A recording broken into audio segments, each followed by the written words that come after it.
Hello, Parrish. How are you? Good. How are you? Good. So we just had a 4th of July holiday this week. I hope yours Yes. was good and no craziness. No, not eventful. Relaxing. Good. So Parrish Gunnels, you're the CISO at Sunflower Bank, and thank you for joining us on the Elevate Exchange Epic podcast. Parrish, for those who don't know you, Mhm. give us a little bit of a background about yourself, if you will. Yeah, sure. So I'm actually born and raised Texan. There's not that many of us anymore, but yeah, I went to grad school at TCU, got my MBA there. Prior to that, I actually worked in financial services. I have a finance background. I've been in various different industries, everything from global chemical manufacturing and Fortune 500 to mid-tiers and startups, and did a little have even done a little bit of consulting on the side too for a bit. And now I'm the CISO at Sunflower Bank, managing the program, the cyber program, and actually I own physical security also as part of that role. So that's a new wrinkle for me. And I've been in IT for, well, I hate to say it, over 20 years plus, and been doing cybersecurity a majority of that time too. So Well, very yeah, cool. I don't know if I can want to say this now that I know that you're a Texan, but yeah, I because I moved here 4 years ago. I was one of those Californians that moved to Texas, right? But okay, same thing in California. It was hard to, spot the natives anymore, right? yeah. But no, good to have you here with us today. Oh, And thank you. interesting that you mentioned you have physical security too. And I don't know if that's a financial services thing, but that's how Mastercard's structured. So I Yeah. think it makes sense, but it'll be interesting to see if more companies do that. But let's get into the conversation today. I know Okay. one of the big topics, right, that we can't really escape these days, right? AI, right? And Right. just for some things I've been seeing recently, I think it was back in May or a couple months ago, there were federal lawmakers who even asked the CEO of OpenAI to start to testify about the safety and risks, right, Mhm. that AI can pose to both the economy and national security. And I know a lot of leaders in our space and cyber will, argue that all the research should be paused until we can enforce more safeguards. But, on the other hand, while using AI or LLMs for analysis and reporting, it does have its risks of being subject to attacks and vulnerabilities. There's Mhm. also the privacy aspect, but there's a lot of good that it can do and help with, right? So share with us what's your take on AI Mhm. and where you focus on. Yeah, so I see it as there's two aspects to it in my mind. One is the use of AI to help, generate business or help you with business processes, make things better, right? Quicker, faster. And that's the part where, your business leaders and those parts are using that sort of technology. And my fear for that piece, right, is mainly there's not any guardrails, right? So that's kind of what we're trying to establish, is putting together a standard that says, you can't, we shouldn't be using it this way, or that way, right? And here's why. So I'm just more worried about from a data loss perspective and using it in those business terms, and trying to understand what it is or what business cases there are for our business to our organization to use it. And once we understand that, then we can provide sort of like, here are some tips, tricks, information that you wouldn't want to share, and keeping it safe. I'm working on I'm actually part of a working group with the FS-ISAC where they're trying to develop some standards and some guidelines around some of these aspects, and hope to leverage a lot of that for our financial institution as we do it. I mean, currently I am blocking it, because I don't know exactly yet what we need to do with it. I'm establishing a standard around that. And then what I would like to do is also establish sort of a committee where if we have a business case submitted, that committee then would evaluate, how we're using that, what we would be using it for, and what are the benefits, right? And then helping those business leaders with that use case and doing it the right way and the safe way. The other aspect of it is it's being embedded into a lot of security products, right? And a lot of solutions. And I don't understand Yet, how do we evaluate what that means? A lot of companies say, "Oh, well, we use AI to help you, eliminate threats or to identify potential threats." Well, what does that mean? A lot of them have built their own models, and we haven't cracked the hood of that to even understand what those models do and how they interact with our network. So that to me is the other aspect of it that we've got to understand is like, well, how do we evaluate that? How do we ensure that the products that are inside our networks and our environments are using the data appropriately? And then where's that data going and how's that being fed into other things? I have met a company or two who's starting to delve into actually licensing a model, right? Like a Chat GPT or the Google or the Microsoft versions. And that way they're at least containerizing the data that's being put into those models, and have an agreement about how that data will be used and have a little bit more control. But I think there's a lot still to come. I do think it's a technology that will definitely make things better. But I recently also read an article that kind of put things in perspective. I think the general media overhypes some of the aspects of this, and some of the fears, but I really do think that AI is, although it's now gotten to a point where it's more prime time and people are aware of it and using it. The real aspects of utilizing AI in some of your everyday tasks and stuff, I think they're based on this article I read, which I thought was a little bit more conservative. It's still quite a ways away. I mean, look at driving cars, right? There are still a lot of aspects of that do not work today, right?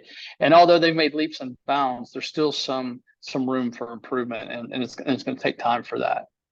So Yeah. that's kind of my overall take. Well, I think you're actually coming at it from a very intelligent perspective, right? And in terms of, cautiously and slowly, right? Versus just Right. racing into it and then putting those guardrails around it that you mentioned. So I will be curious. I'll be watching out for the work that you're doing with that FS-ISAC working group and establishing the standard around it. So Yeah. thanks for your contributions there. Yeah. No doubt. And yeah, to your point, there is a lot coming out. I think OWASP, they released their top 10 for LLM applications. And then, for those of us who want to keep learning, right? Microsoft has that free AI training. Yeah, and I just saw too that the U.S. government just issued some stuff for NIST to start with a working group and to develop a framework around AI. Also, I'm not sure what the scope of that's going to be, but I saw the announcement too. So yeah, it's amazing how fast some of these. And I also saw an announcement like the UK and another country or two are kind of a little bit further along as far as how they want AI to work and what's allowed and what's not allowed within their country and with regards to privacy. So yeah, it's interesting how quickly some of this stuff is coming around. Yeah, no doubt. I think there was a national lawmakers article too around the privacy and data security aspect of it. So, not there was some new, and I think there's like evolution to come, right? To your point. So yeah, it'll be not that the last 3 years weren't interesting enough, but even more so, right? Right. Yeah. So you talked about, obviously the areas of security that you cover, and obviously you have a very specific or you have oversight of AI from a security aspect, but in general too about security, right? And I guess speaking of when we look at the vendors, I know to your point, right? Enough with the marketing, but if they can be more realistic how they're using AI, that will help. But that got me to the next point we wanted to talk about with, talk to us about some of the myths in security, right? And why do you think that those are? And then how can we clear those myths, right? So like compliance, security. Yeah, if you can share some thoughts around your. Yeah, sure. So, I mean, growing up in the security space and becoming, more experienced, I always heard the saying of security is not compliance. And in general, I would say I agree with that. There are aspects of cybersecurity and things like, monitoring and some other aspects that have matured and grown in the space that don't really fall into that sort of compliance aspect or that compliance and audit bucket. Hard to, like for instance, just your monitoring and your SOC that you developed, there's not really any controls or frameworks that I'm totally aware of about how a SOC should operate, or how what you should ingest and what you should correlate. It's kind of been done through experience and trying, right, and failing, and trying something else, and oh, that works better than this.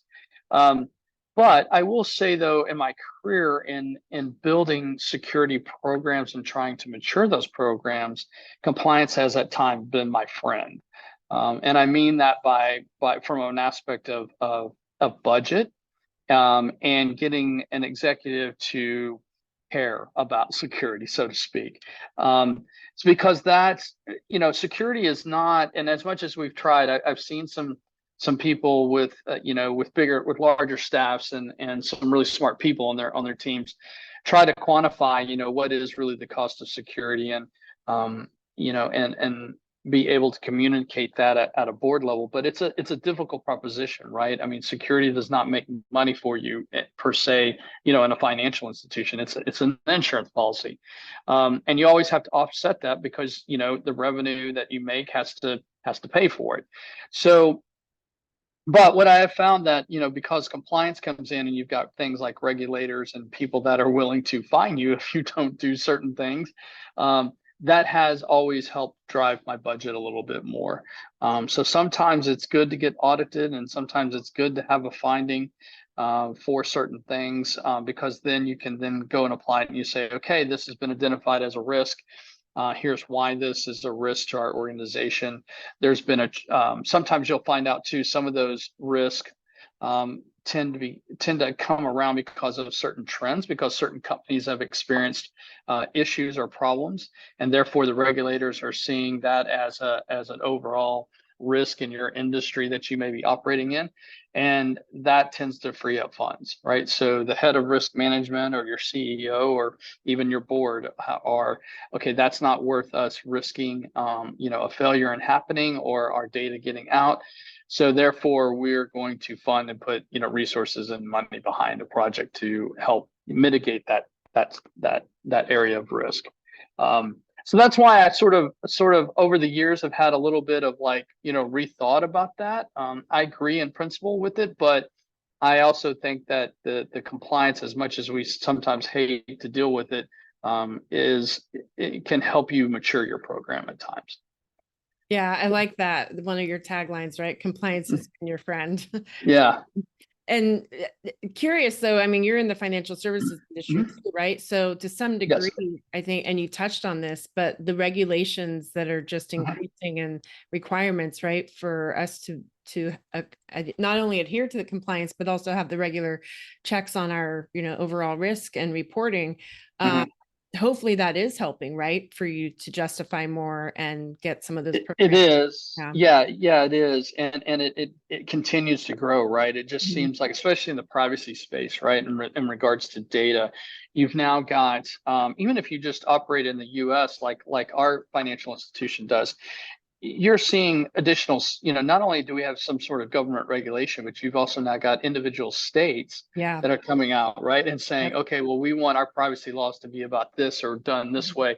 And so even if you have, even if the third party mishandles your data, right, you're having to evaluate what data was it that was exposed, and where do those customers reside? Because now I have to go look at the individual state laws and understand what their notification processes are, and how do I handle that once I notified them? What is that individual person qualified for in regards to compensation or credit monitoring, or whatever the case may be, right?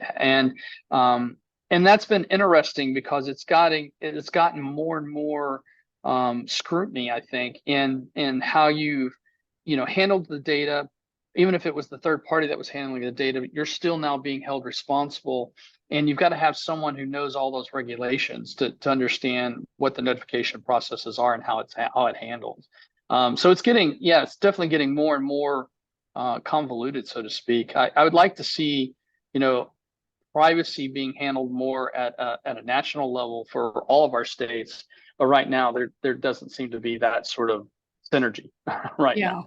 I'm with you on that. And even you mentioned by state, right? So even the state of New York actually imposed even more regulations for financial service companies that operate or are based there. So that I think it's good to see, right? I think I'd like to see it in other industries come along further, and we'll see if that happens. And then just speaking of customers, right? Because your bank has customers, and obviously we deal with customers, but I liked that I happen to shop at Lowe's, right? So Home Depot, but I just got a message today saying that now they're, enforcing MFA on our, if we have an account with them. So Oh, wow. yeah, that's great though. I'm like, oh, Yeah. excited.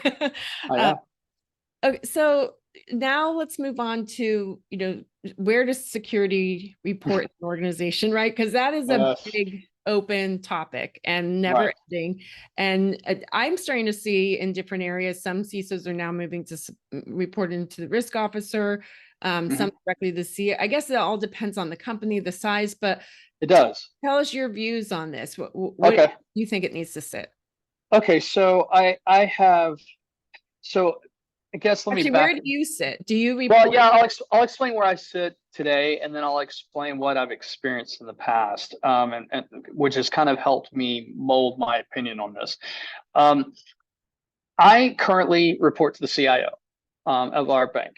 Our bank we're somewhere around about a little over 7 billion in assets and probably around 1,200 employees. So we're a mid-tier bank. I have a dotted line into internal audit and into enterprise risk management and the people that head up those departments. I also am responsible for, along with our CIO, we do have an IT steering committee. So every quarter we do present to them about what's going on in cybersecurity. And I also we also present to the risk committee of the board for those aspects also. So in the past, because of my experience in both working in Fortune 500s and in startup companies, I have had the privilege, I'll say that loosely, of I've reported to a CFO. I've reported to the head of engineering. I have reported to the CIO, obviously, in a couple of different places. And one time I reported temporarily to chief legal. And I have found in every case, what has really mattered the most is whether or not that individual or that head of that department that I was reporting to believed in security. For instance, today, reporting to the CIO, my CIO can actually say the word security and knows what that means. And right, that's great. Yeah. And actually he communicates to the executive team on a regular basis about things that are going on in cybersecurity and where we're moving. And he makes comments to them that, look, some of the things that we're putting in place are needed, but it's going to cause some friction with our users. And that's just the way it is, right? We try to be very transparent and open about what it is we're doing and why we're doing it. And we are, I try to run my programs as I am not trying to say no to everybody. I am trying to work with the business and understand what it is they need to do, but I want them to do it in the most secure way that we possibly can.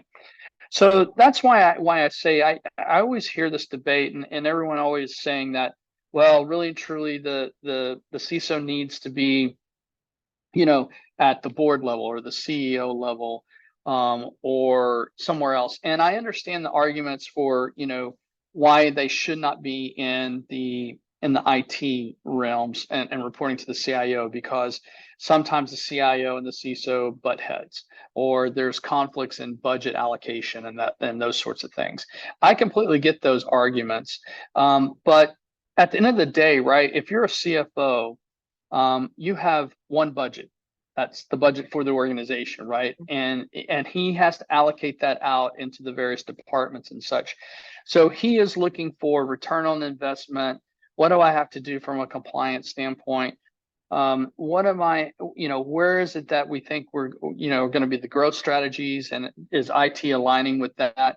So in my opinion, there's always going to be budget discussions, budget allocation discussions about where things go, and you have to make your business case. That's just the way it is, and that's part of business.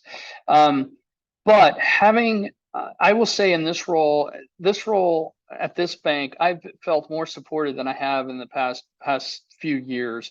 And in talking to peers that report into other areas, they are struggling to get headcount. They're struggling to get budget. I am fortunate enough, knock on wood, I really have not experienced that here. I have more than enough work to do. And No tasks doubt. tasks to try and get completed. I have not yet really run across, yes, have we been said no, or hey, wait on that? Sure. But I have not, I'm not really ran into a problem of just being flat out told no, or you need to go rework your entire strategy or anything like that. Whereas in other companies, reporting to even, even to a CFO or the head of engineering, I didn't feel like I got that kind of support. So I think it really does come down to personalities, perspective on where you think security is, and what that industry does and how it helps your organization or not.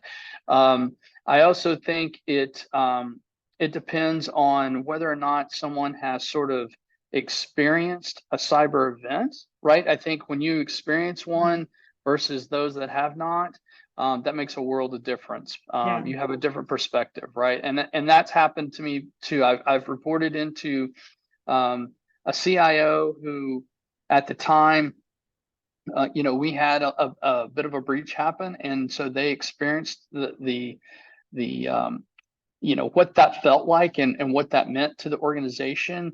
And then that CIO left, and another one came in after the fact, and it was a different mindset. And so that's why I don't like to hear that argument. And I guess some of this too is from, when you start talking about whether or not the CISOs have a seat at the board, are we there? I sort of push back against that too, because I think that also depends on what industry you're in, how big your company is, and what it is that your organization does. From my consulting background, I can tell you there's a lot of small to mid-tier companies out there.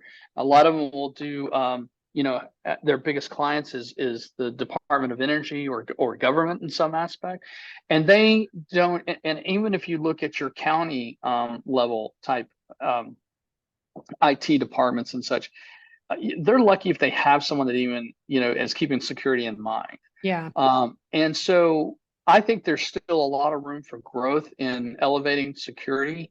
I think if you work in financials, retail, you do see the CISOs sitting, or at least reporting, or doing something, have some sort of involvement at the board level, or even at the CEO level. But there are a lot of other companies out there that have not gotten there yet. And that's why I guess I have the viewpoint that I have. It matters who you work for and what that culture and what that organization is. Yeah.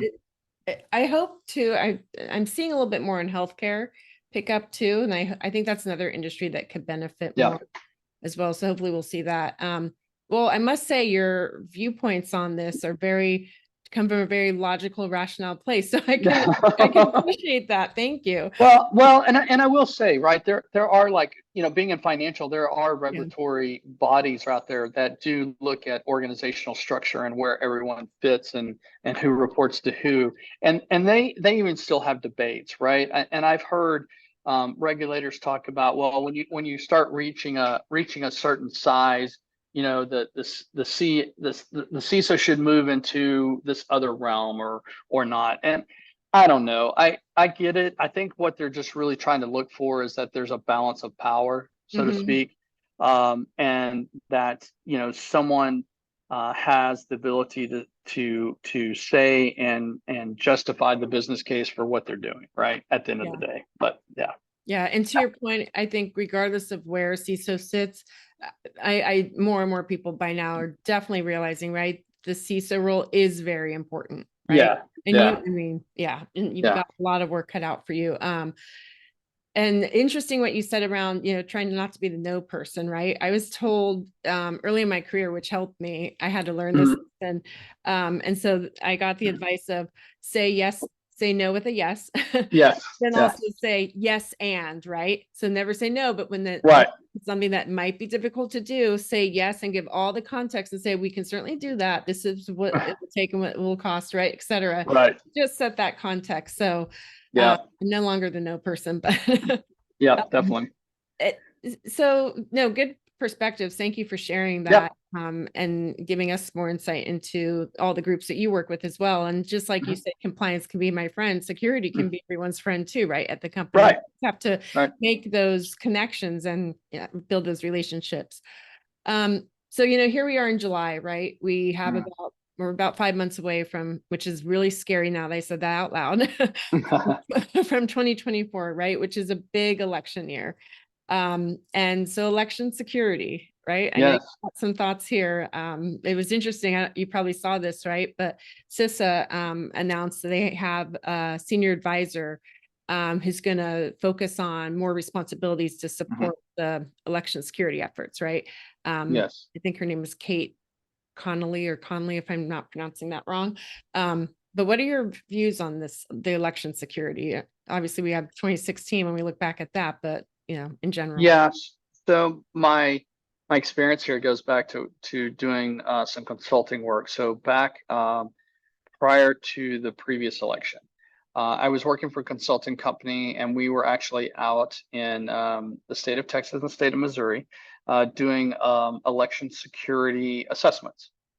So we were going into the counties and evaluating their infrastructure and also how they managed the voting process. And what I experienced and what I found, right? I do believe that given time, space, anything can be hacked, right? And manipulated. But absolutely. Right. So, but the thing is, with a lot of these election security voting machines, and there are different types, right? There are some that use ballots, there are some that are all electronic, etc. We found that process, they've been doing it for decades, right? And that process is pretty solid. The amount of coordination it would take, in my opinion, to manipulate votes one way or another. And you have to consider, especially just take the state of Texas, there's something like 263 counties or something. I don't remember the exact number, but it's a large number. Yeah. The ability to manipulate all of those counties, or at least enough of those counties to make a significant difference in the vote. The coordination effort that it would have to take and it not get leaked out or something not come forward, not come out would be amazing to me. A lot of what's not said in the news either is that when you actually cast your vote and stuff, this stuff is all of your votes is pulled back into the county and tabulated, right? And when that tabulation is done, regardless of how it's done, those machines that handle that are not connected to the internet and never are connected to the internet. So that mitigates a lot of risk and a lot of issues just right there, right? So my biggest thing was a lot of the states have a centralized voting database. So that's where all your registration stuff is at. I'm sorry, I've got dogs growling in the background. Can't hear them. Okay, good. Yeah. So that's where I think your biggest risk is, right? That database that holds all those records has to be protected out, with every control possible. That's where a lot of stuff could go wrong.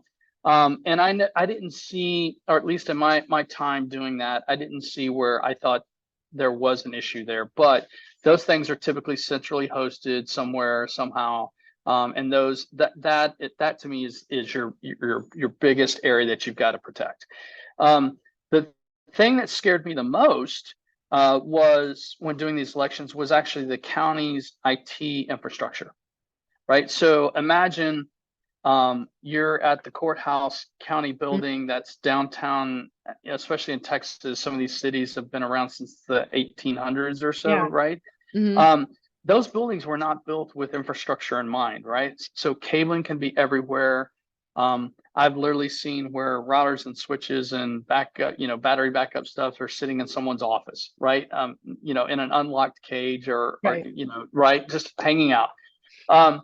And most of those county infrastructures too, and I say, and I guess when I'm talking about these, I'm talking about a lot of the mid to smaller size counties, right? Not the Mm-hmm. big, places like Tarrant County, Dallas County. Those are massive counties, and they've got a lot of infrastructure, and they keep their things pretty well secure. Although But Dallas did just have well, ransomware. although Dallas Yeah. did have, Dallas did have a ransomware. Yeah. But I will say that a lot of those smaller counties, they're lucky if they have an IT. Most of IT is outsourced to somebody, right? It's typically local. You're lucky if that person has some sort of security aspect or thinks about security. And the way things are just managed from that. So a lot of our assessment when we came back with a lot of the recommendations were not necessarily around the actual process around the election itself and how, and the vote tabulation or anything like that. A lot of it was on just trying to protect the infrastructure and what you could do to, ways that you can improve that. And so when you start thinking about it, right, those infrastructures handle a lot more than just your election security, right? That's your local taxes, that's your criminal justice centers, you name it, right? It's all on those county networks. So that to me was eye-opening. So when I hear some of the media stories and stuff, I kind of relate back to my experience with that. And I think in the last election, right, the biggest problem there was the misinformation, right? So a lot of Yes. social media, right, media Mhm. outlets, a lot of the things that were just broadcast on a national basis that were just completely incorrect, Yeah. and not managed right. And that had, it seemed to have a life of its own, right? And just got bigger and bigger. No one actually, in some of those stories, nobody actually talked about, how it, what is the election process and how, and how is that managed or handled, right? And then the whole thing that happened in Arizona, right? I believe now that's now come back out, and there's been absolutely no findings Right. whatsoever about it, right? Yeah. But how many months or years did that story, carry around, Yeah. and how inappropriate they did in counting the votes and stuff, and not one thing was found to be done wrong. So that's my little tidbit of election security. I did that like a last election, so it'll be interesting to see what's going to happen this time around. But I really blame a lot of the social media, and the people just listening to misinformation and not really fact checking some things on their own, right? Yeah. So Very true. yeah, I know we can't believe everything we read and see, right? no, not anymore. Well, your dialogue around this is far more compelling than mine, but there is that, and it's somewhat related, but not in the true sense of cyber. Mhm. Actually, so HBO just had a movie, or maybe I don't know how long ago, but I actually watched it. It was pretty good, based on the true story of Reality Winner, right? So back to, she was the NSA person, but that made who leaked data. But that brings us to another thing where you think we have to think about it now, right? Is the geopolitical tensions, and Yes. what would they do? Looking at the US and elections, obviously, is one of those big areas that extra security everywhere. So Mhm. regardless, we always have to be as preventative as possible and prepared, right? Yes. That's very much Um, so. Parrish, I really enjoyed our conversation Yeah. today. We touched on AI, right, and the guardrails that need to go around that, and the working group contributions that you're doing with FS-ISAC. We talked a little bit about also, the security myths, and compliance is Parrish's friend, everyone. I think it should be everyone's friend, actually. That It you made can a be. really good point. Yeah. Yeah. And then where cyber sits within an organization. Thank you for sharing your very logical views on that topic. And then obviously, based on your consulting experience directly, election voting security. Anything else you want to add or share before we wrap up here? No, not that I can think of. The only thing is just maybe a little word of encouragement, right? I think that all of us that sit in this seat are trying to do the best that we can. We're all a little bit underfunded and under resourced. We continue to I think most of my peers, we continue to promote this as a great industry to go into. Your days are definitely not boring by any means, and they seem to be different almost every day with something. So I think it's a great industry, great area to be involved in. But it does have its challenges, and I still think we have a lot of room to grow. So I really appreciate the time and the opportunity to do this today. So it's been fun. No, thank you. It has been fun. And yeah, to your point, we definitely need more people in it. So I hope we get to continue to get those folks into, one day we're all going to retire, right? So we need other Right. Hopefully. Yeah, hopefully that's coming in the next 30 years. Yeah. But no, thank you so much. It is a great industry, and I 110% believe in that. And thank you for your contributions to the community. And as a reminder to everyone, I want to thank you for listening to the EPIC podcast as part of Elevate Exchange, a community for IT and cyber leaders. We've got a couple events coming up in August. Hope to see you there. Parrish, thank you so much All again. right. Thank you. Time. Yeah. Thank you.